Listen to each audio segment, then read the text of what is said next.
Hello YouTube! Today we are reacting to beating Skyrim, but I can't break the laws of Islam. This video is done by Broken Staff. I'm assuming this is part of the trend of videos of completing games based on different religions. Obviously there's the main one by I think Guy Bordo, if I remember correctly.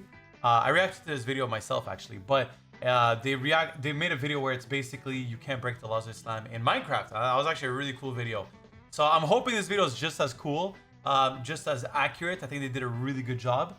So, I'm like, hey man, I'm curious. I want to see this myself. I'm Muslim. Oh yeah, for those who don't know, yeah, I'm Muslim. I'm from Algeria, Jazair.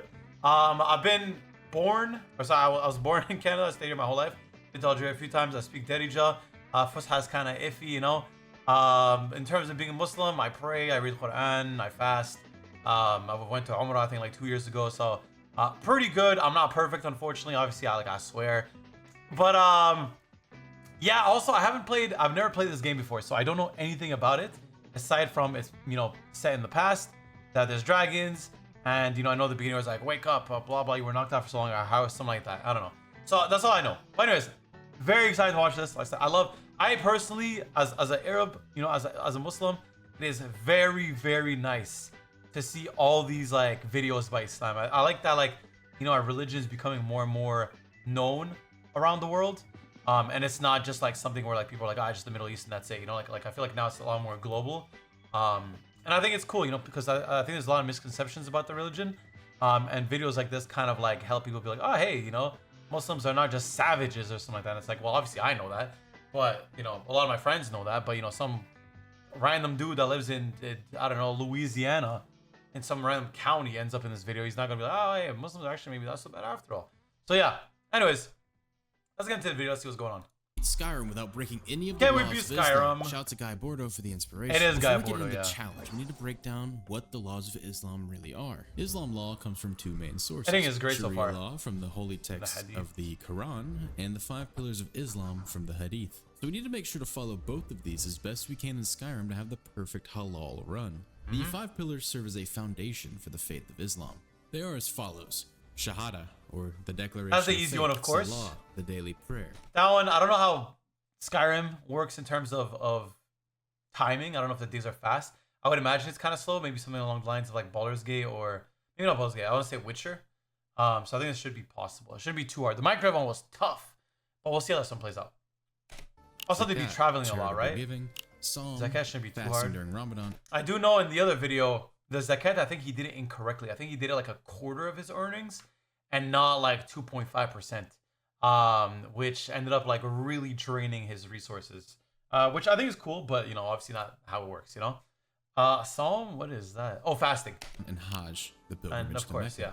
Luckily for us, all 5 of these are actually followable in Skyrim. That should be interesting.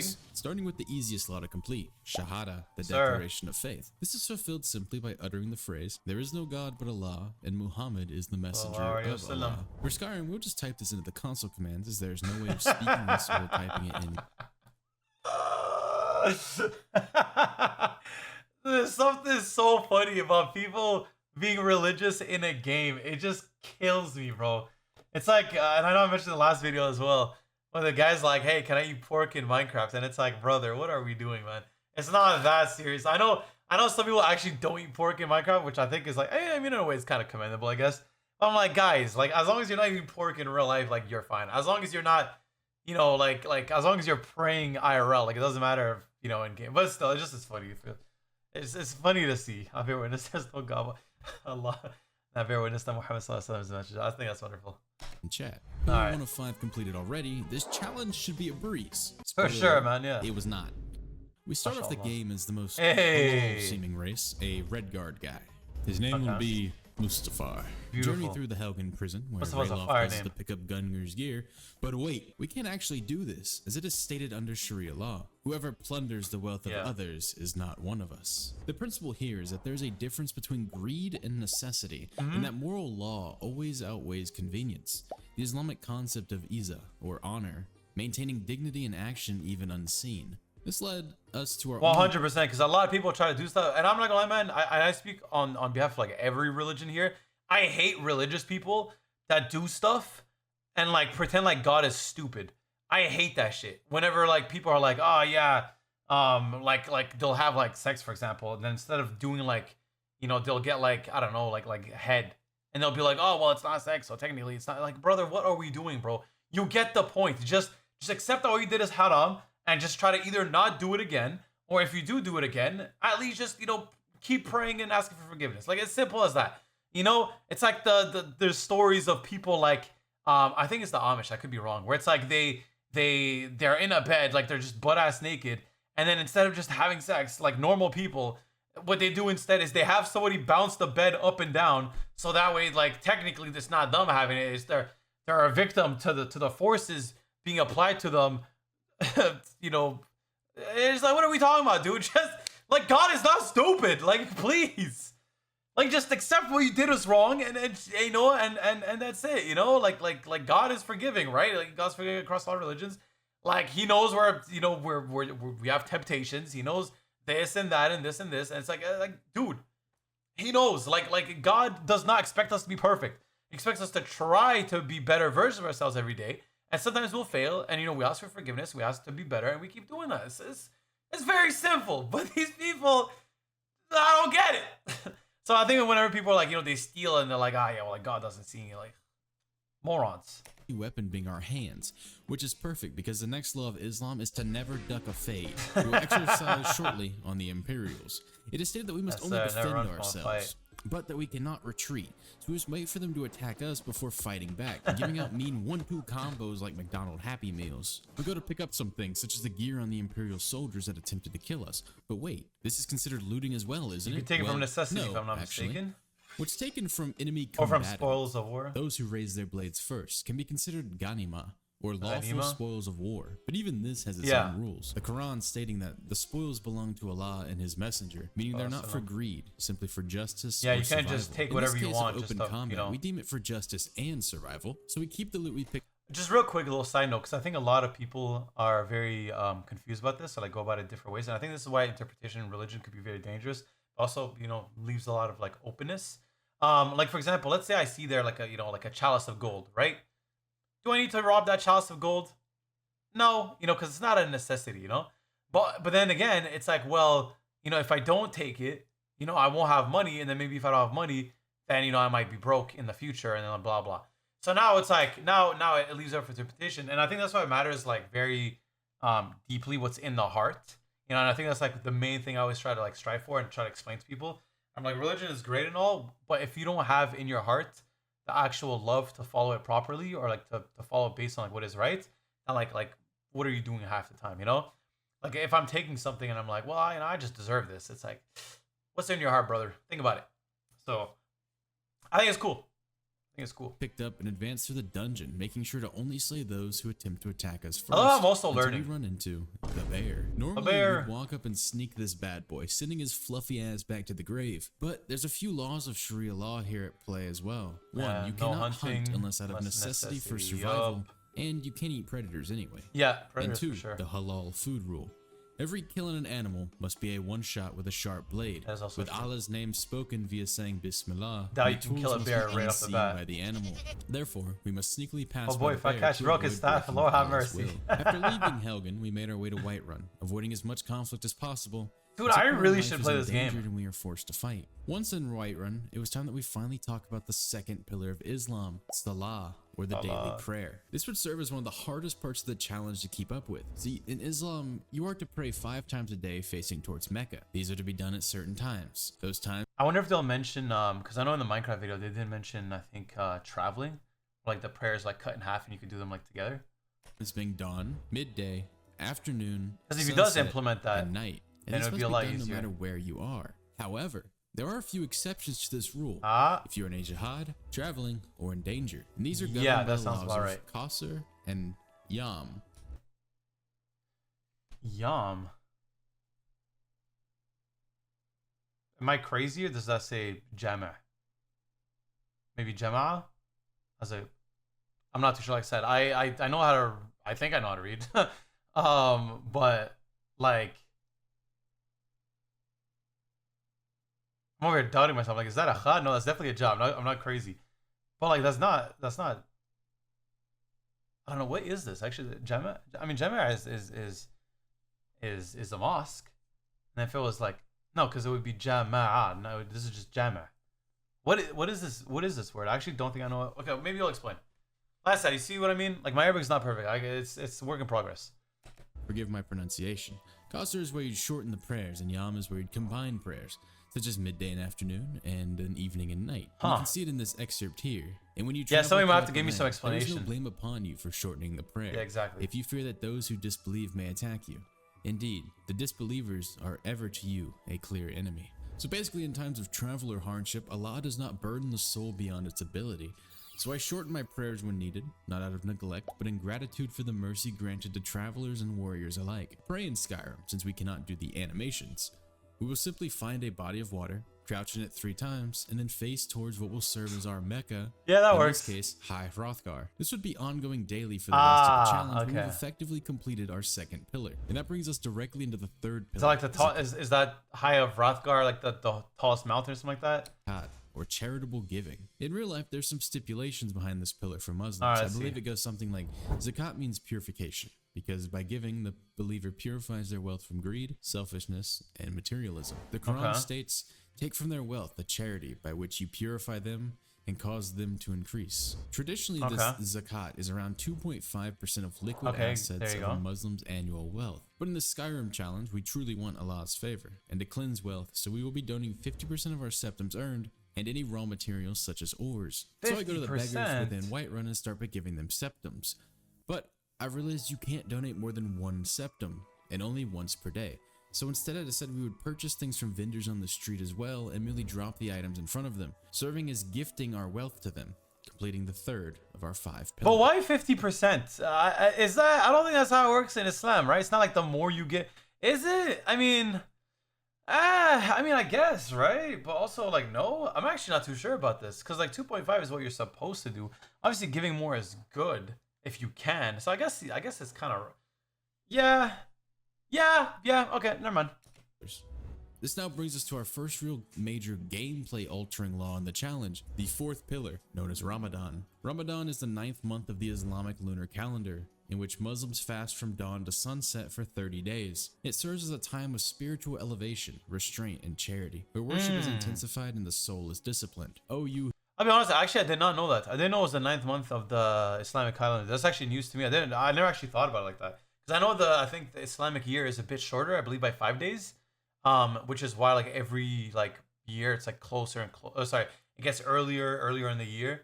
Okay, interesting. Okay. Who believe fasting has been prescribed upon you as it was prescribed upon those before you, that you may attain taqwa, or God consciousness. So in Skyrim, we'll take this as we cannot eat or drink from dawn to sunset, but this also includes potions, so we must be very careful, as this effectively eliminates any way to heal outside of the depths of night or natural regeneration. Restoration in all magic is eliminated via the law of Seer. All food and drink and potions are eliminated via Ramadan, which will effectively last the entire challenge. We must now be very careful in choosing our battles, as one slip up and we will die permanently, ending the challenge.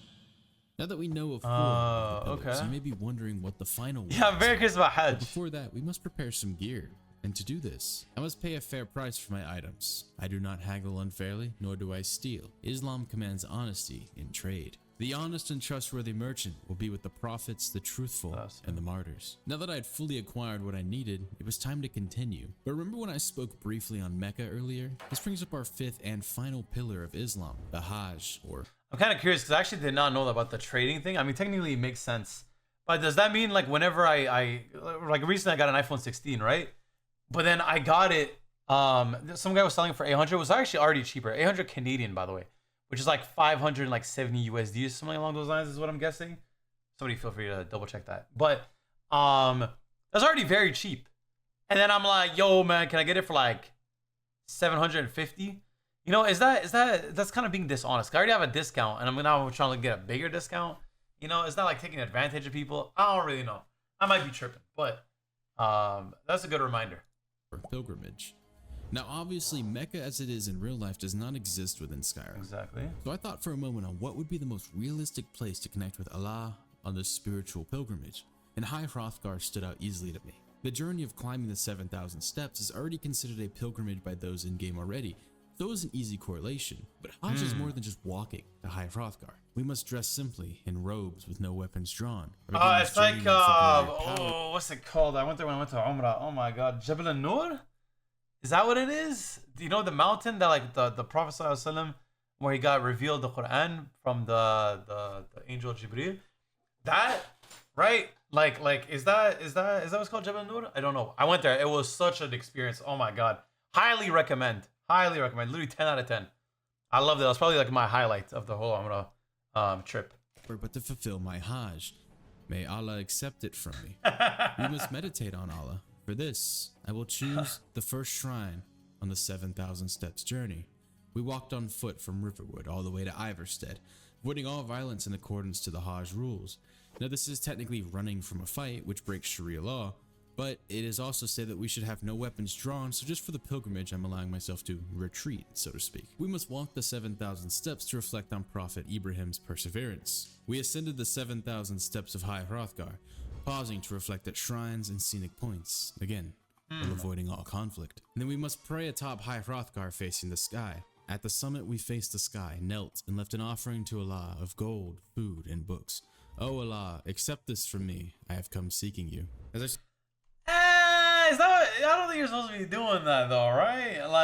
Like giving him like a gift, because the thing is you don't give God gifts. You know what I mean? Like you give gifts to others, you know, to the needy. You know, you give charity, but like offering, you know, like you're not supposed to do that. If I'm not mistaken, right? Again, it's probably just a little slip up. It's okay, but I could be wrong. But I don't think I've ever heard about this. I don't think, you know, like when we climbed, again, forgive me if it's not Jabal al-Nur, but when we climbed that mountain, you know, when we got there, I didn't do like, you know, like an offering or something like that. I just got to the top, right? Kind of just, you know, I tried to look into the little cave. It's not really a cave. It's more like a little opening. You know, I drank some lemonade because it was offered. That lemonade, by the way, was the best lemonade I ever had in my life. Oh my God. Dude, it was so hot climbing that mountain. It genuinely made no sense. Like the top of my head, like my hair, right? Because I shaved my head bald for Umrah, right?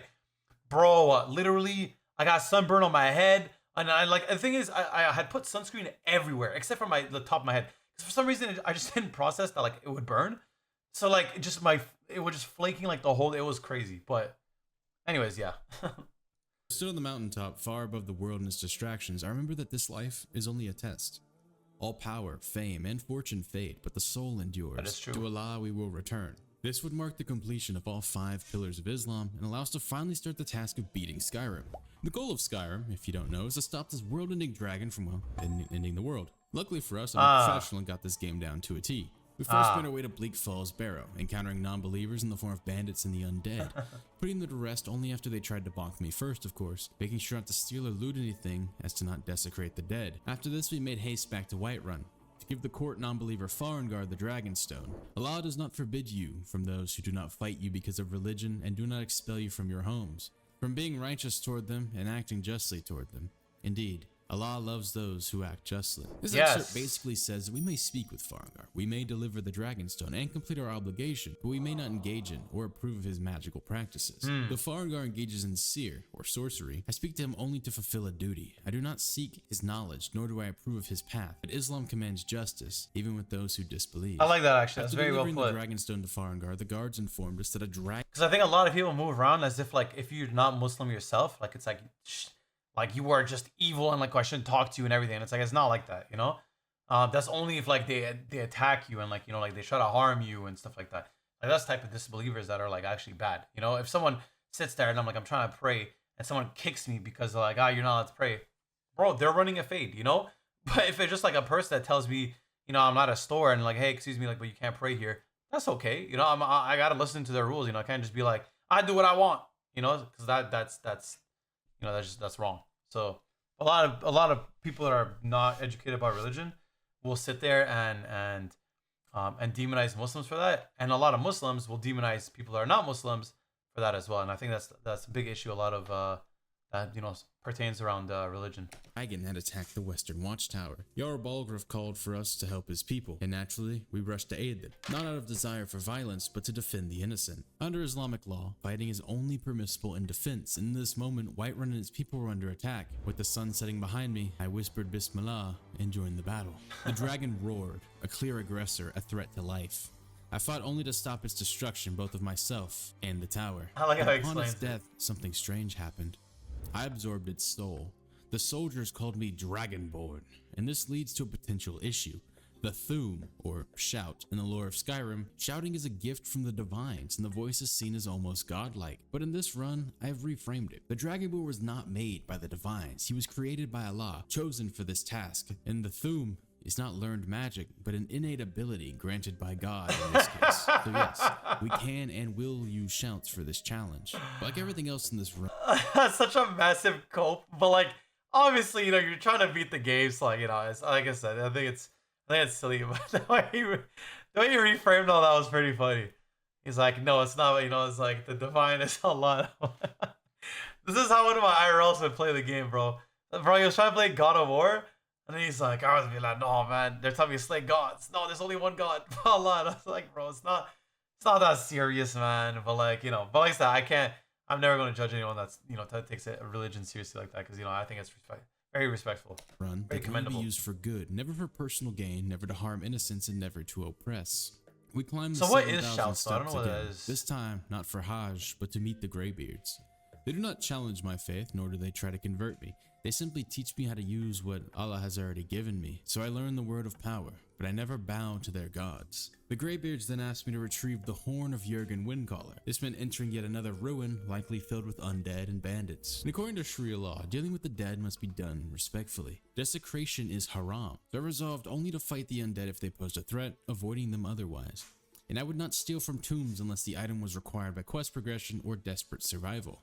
On my way, I encountered a shrine of Talos, where worshippers gathered. As a Muslim, I cannot participate in shirk, the associating of partners with Allah. Yes, sir. So I avoided the shrine entirely, rejecting their false gods silently. Worship only Allah, and associate none with him. Upon reaching the end of the tomb, I was greeted by no horn, but a letter to head to a Riverwood Inn where we were secretly summoned by Delphine, a member of the Blades. She gave us the horn, but also revealed a disturbing truth.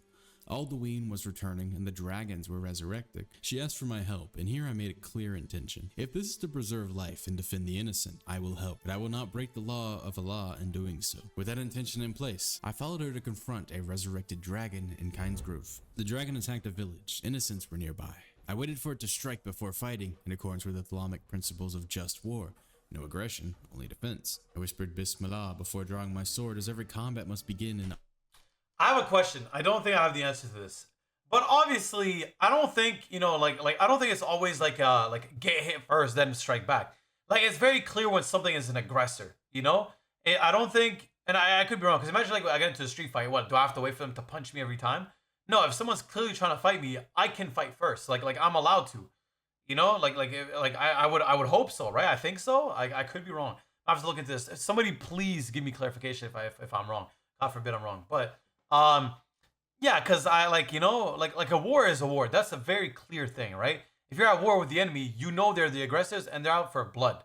But like an actual street fight, you know, sometimes somebody will just try to punk you off, you know, be like, yo, swing first, you know? And then maybe they'll never swing, you know? It's like, and now you just punch them for no reason.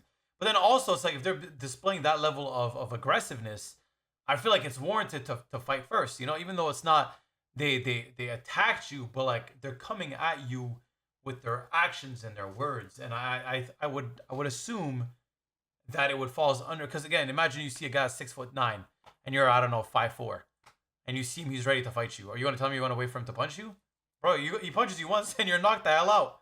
You try to block it, your arm's broken in half. You know, like I feel like in that, you know what I mean? I think that would make sense, but I don't know. Like I said, somebody explain if I'm wrong. In Allah's name. While attempting to take down the dragon whilst fasting, I almost faced defeat at its hands. It seemed like the end of this challenge was coming sooner than expected, but luckily, necessities permit the forbidden. In Islam, preservation of life is one of the 5 higher objectives of the religion. If fasting leads to serious harm, injury, or death, you are not only allowed to break your fast, you are obligated to. 100%. So I chugged. And I will say, a lot of people ask me this question, and because they're very confused. they'll be like, well, what if the wife is pregnant and it's you know this, you know, and they're like, will you force my daughter to? And this is like for like people that are like not, you know, Muslim on both sides, you know, like maybe like a Muslim husband and like a Christian wife, right? Then it's like, oh, are you gonna force my wife, force my daughter to starve? And it's like, no, dude, like she can eat. You know, if she's sick, she can eat. If she's on her period, she can eat. I'm not like it does. They don't expect that, you know? Like, come on, bro. So yeah, you know, if you're on an island and you know you're gonna starve and there's pig, you can eat it. You're not gonna die. It's not like, well, GG, you know, like no, you can do certain things, you know, to preserve life. Like let's be a little bit realistic here. A few potions and slayed the dragon. After defeating the dragon, Delphine suggested infiltrating the Thalmor embassy. This brought another dilemma. Entering the embassy would involve deception, sneaking, and potential theft, all of which are generally haram under Sharia law. But if the goal is to protect lives and expose evil, Islamic scholars allow limited deception in war under the principle of maslaha, or public benefit. So I prepared. No stealing and no unnecessary killing, only what was required to gather intel or a threat on my life. It said that lying is permitted only in 3 cases: during war, to reconcile between people, or between a husband and wife. Inside, I tried to avoid. I think that's so cool because I did not know that. I obviously there are, like I said, it's always been kind of like a general like I'm aware of the situation, but or sorry, like, you know, like it's like use your head, you know, like think, like, you know, obviously if you're you know, you're kidnapped by a CIA and they say tell me where your mother is, or you know or I don't know, we'll steal your McDonald's lunch. You know, you're like, no, not my McDonald's lunch, but like, you know, if you tell her like, yeah, my mom is in Antarctica, they're like, okay, cool. You know, like I don't think, you know, I think it's pretty, you know, obvious, right? Killing where possible, but unfortunately, it became mission critical to defend myself and to defend my accomplice, Malborn. I looted only what was needed or considered military gear, and made repentance for every morally gray area of this quest my next prayer. After escaping, I returned to Delphine. She had proven loyal. Islam values loyalty to allies, so I continued working with her. My next task was to seek out Esbern, a man who was let me hear that again. Prayer. After escaping, I returned to Delphine. She had proven loyal. Islam values loyalty to allies, so I continued working with her. My next task was to seek out Esbern, a man who was also a member of the Ancient Order of the Blades. He's currently said to be residing deep within the Riften Warrens, hiding away from the Thalmor. Upon delving into the Ratways, I once again had to defend myself from bandits. I really hope this game gets remastered, bro.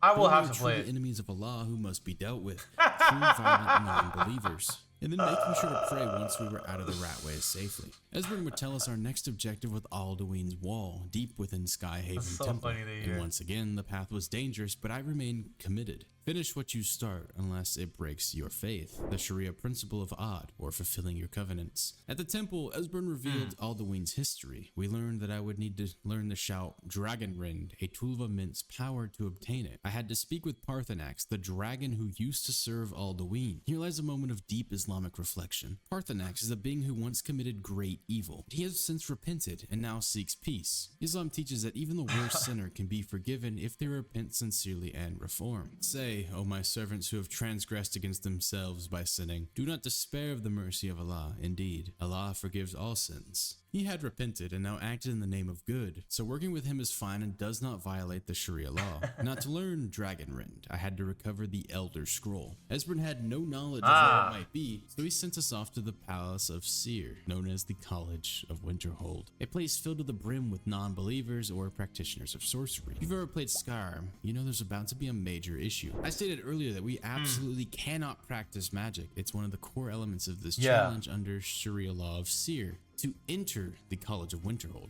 Feralda wants you to show some semblance of magical abilities. So what do? We have to strain our faith, our shahada, simply to achieve our mission? No, that would be haram. Instead, Feralda saw reason, as I stated I was the Dragonborn, and she allowed me to enter upon demonstrating my Allah-granted abilities. We headed to the Arcane, a great place for... Bro, that's so unserious, man. Great, 10 out of 10 video, but it is just literally so, like, oh, man, it is something, wow. With knowledge, which I'd love to return and study, but alas, we have an overarching duty to save this world. The librarian told us all he knew of the Elder Scrolls, and mentioned a man who studied them, Septimus Cygnus, but he had gone missing in the ice fields north of here years ago. Luckily, Skyrim holds her hand and there's a waypoint directly to him. The old madman then tells us of where he knew of an Elder Scroll, deep below the surface of the world, in a place known as Blackreach, a vast, dangerous Dwemer ruin where my faith would no doubt be tested. But it was about to be a major problem for us again. See, up to this point, we'd only done the main quest, and as such, we were quite underleveled for the creatures we were about to encounter, the Thalmor and the Dwemer Centauri. If we went in there as we were, we would simply be crushed, and that would effectively end the challenge as we only get one life. Since I'd rather not have to do this all over again, we went on a classic off-camera training arc, simply goading every bandit into combat and slaying dragons when they attempted to defeat us, eventually leveling up to 20, and of course praying. Most of these points went into our one-handed and block skills respectfully. Now, it was time I followed a Sharia law of seeking knowledge. It is stated that seeking knowledge is an obligation upon every Muslim. Even if the knowledge is dangerous, if it serves to protect life, it is worth the risk. And well, this was to save all life, so I'm sure it's fine. So we dove into the depths of Alduin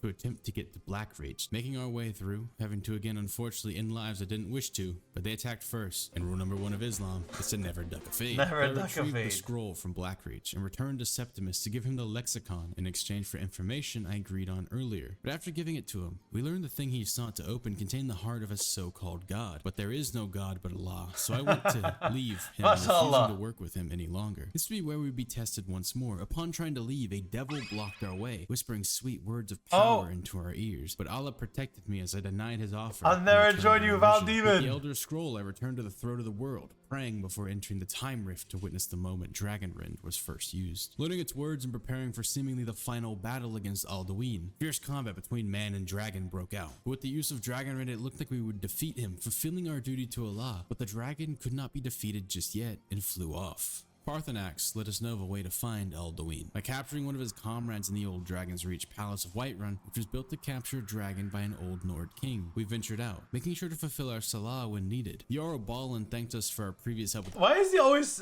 I'm assuming he just means wudu, right? And then he prays after. He's always not fulfilling my salah, and then it's like him just in the water. The Watchtower, and granted me the title of Thane, and my own personal shield maiden for combat. While we're not supposed to flaunt our wealth or title, it does not mean we cannot have them. I merely refuse to abuse its power. Lydia said her classic line of, "I am sworn to carry your burdens." But in Islam, every living creature entrusted to you, a servant, a friend, or an animal, is an amanah, a sacred trust from Allah. You are answerable for how you treat them. So we must never overburden our friends, and as such, I must carry the burden of my gear myself. The Jarl stated it was quite insane for me to want to trap a dragon in his palace, which admittedly is true. He also said, though, that we must find a way to stop the civil war conflict raging over Skyrim, or else his city would burn at any attempt to fulfill my request. But wait, we aren't allowed to join either side of the civil war, as the groups are fighting over the religious right to worship either 8 or 9 deities, of which is haram, as Allah is the only God. So instead we take a neutral approach, deciding to have the Greybeards help us set up a peace treaty between the two groups temporarily to save the world. But of course, Delphine being Delphine decided it was a good time to say that I had to kill my best homie party snacks. If you recall earlier, I mentioned that line. Say, O my servants who have transgressed against themselves by sin, do not despair of the mercy of Allah. Indeed, Allah forgives all sins. Therefore, I refuse to kill Phoenixx, for who am I to choose? I was like, who in the world has party snacks? I'm like, it sounds like this guy. Damn, they're trying to betray my boy. What is this? Who is a sinner. He has committed no transgressions against me or anyone else since repenting. Now back to the plot. It's time to trap a dragon. We shouted his name into the sky, and being the prideful creatures they are, he came to us, and we trapped him, and used him to fly to Skuldafn. I avoided killing unless attacked. The reaction I made was with intention. I did this not for power, not for pride, but to protect the world and fulfill what was entrusted to me. As we reached the summit of Skuldafn, there waited for us what can only be described as the devil himself, a dragon-worshipping priest, the truest of non-believers. We fought valiantly, taking him down, but in the end, his dragon companions swooped down in a blaze of fire and ice, taking us down. It would seem the journey would come to an end, but Allah had other plans for us. Did he not? Stated, do not think those who were slain in the way of Allah are dead. Rather, they are alive with their Lord, receiving provision. I should have died there at Skuldafn's gate. The dragons tore the sky, and the priest's lightning burned my skin. But my time wasn't mine to choose, for it is Allah who gives life, and he who takes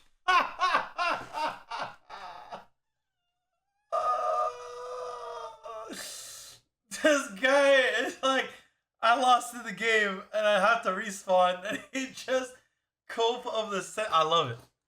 I love it. Absolute cinema. Wow, beautiful. You know, and he's not wrong, you know? Allah does decide. when it's time for you to return. It and none else. If I still draw breath, then he willed it so. So I rise again, not from magic, but from the mercy of Allah to finish what I began. We stood up from the brink of death, jumping into the portal. In Sovngarde, I avoided the worship of Shore, but still respected their beliefs, as I was trampling on what they deemed to be the afterlife. Haram, of course, but I came to do my duty, not to celebrate with the dead or participate in polytheism. I stood with 3 heroes of old and defeated Alduin together, shouting our oppressor down from his perch among the heavens, down to the foot of man where he belongs. I then returned to the world, not as a king, not as a god, not as a savior, but as a servant to Allah. I gave away my gold to the poor, I rejected power and titles, I dressed modestly, I prayed, and I did not create jinn and mankind except to worship me, Allah. I followed the 5 pillars of Islam, and I honored the Sharia moral code as 10 best out as of I 10. could, and I beat Skyrim in Allah's name. If you want to see more like this, subscribe, and leave a comment about your favorite part of the video. And again, thanks to Guy Bordeaux for the original idea. Check his video out in the description below. I love it. I love it. Beating 5, bro. This guy did how many of these did he do? Wait, hold up. I'm dead. He made, oh, you know, I'm kind of curious. Maybe we'll check this out in the future. Oh, yo, you got that. He's like, wait, hold on, man. This is slam content kind of popping up. Damn, 300k views, 100k views. Yo, don't mind if I do. I'm gonna have to run this back. You know, man, this is a very good video, man. It was super well done. You know, mashallah, deserved. I wonder how people. Well, actually, I want to see if there's any information about this guy. Is he anything about him? You know, maybe it says he's American, but I can't really tell anything past that. Oh well, but yeah, I wonder where he's from. I'm curious.